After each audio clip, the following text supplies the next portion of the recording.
Hi everyone, and welcome to our weekly wrap-up. I just wanted to take a couple minutes with you and go over some of the highlights from the week. And this is really casual, so feel free to ask questions if you have any down the road. Just send them to our office.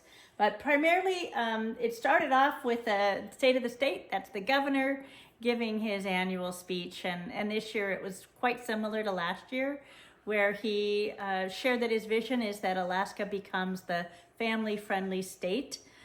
He talked about how he would like to see a lot more cranes up in the sky showing that we are open for business. He also shared that he would like to see our school system not necessarily get any more money, but emulate the charter schools that are doing so well according to a recent Harvard study. So that's some of what he said, and I'll send a link also in case you're interested and want to watch the rest of it. Actually, this is not House bill. This is Senate Bill 140. It has been the bill that everybody's been talking about. It's the broadband bill that got Christmas treed up with a whole lot of other things, including the BSA. That's the per student, base student allocation funding for education.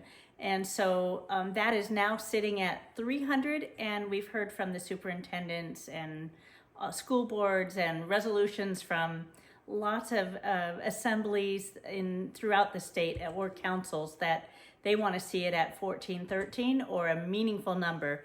So we'll see where that goes, but like I said, it's sitting at 300 right now.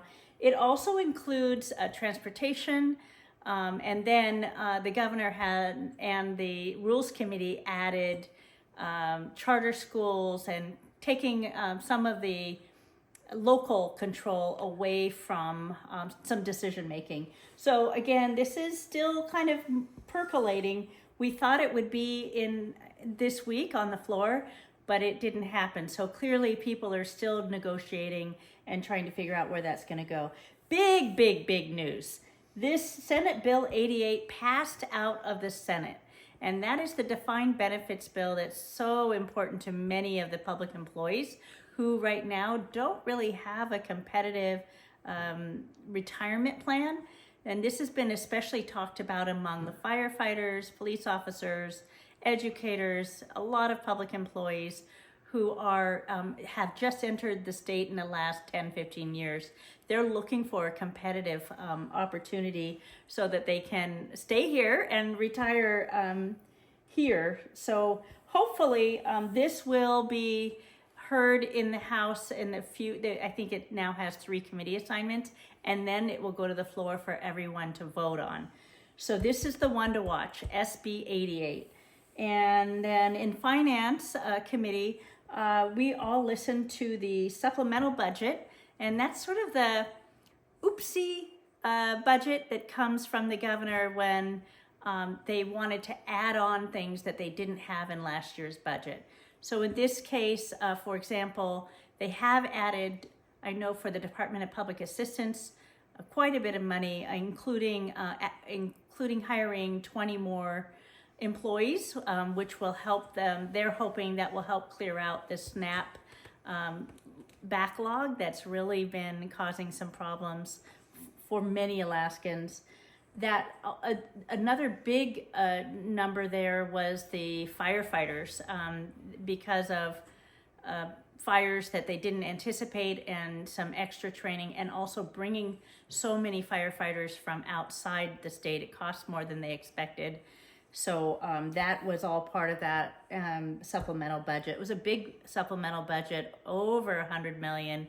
And again, I'll put a link to that in case you want to track that.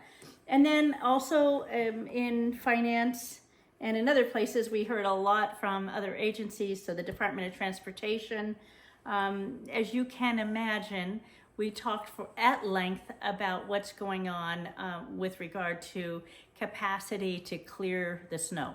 It's really about moving snow. And we heard that, for example, in Anchorage, they have 6 out of 13 of their big pieces of equipment are broken down right now. They have a huge problem with retention and recruitment. So we're trying to get at the bottom of how much money they need to make sure that they can do their job. They also shared that they're working with The local entities in Anchorage, for example, they've been trying to change up who's doing what streets so that it can be more efficient. But so far, from what I've heard, a lot of people are pretty frustrated. And then we also heard from the Mental Health Trust. They shared some of what they're doing to help expand opportunities for behavioral health, whether it is some of the housing that's been needed or some of the acute care. Crisis Now is now taking place throughout Alaska, but we want to make sure that once an Alaskan has been seen, that they get to the treatment after the 23 hours of getting that sort of diagnosis.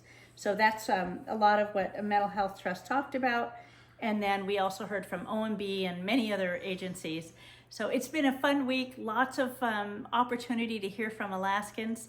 And I hope that you will stay engaged with us and track the bills that matter to you. And also just call our office if you want me to keep something in mind, or if you have questions about what's going on with certain issues. Thank you. It's an honor to serve you. Have a great week.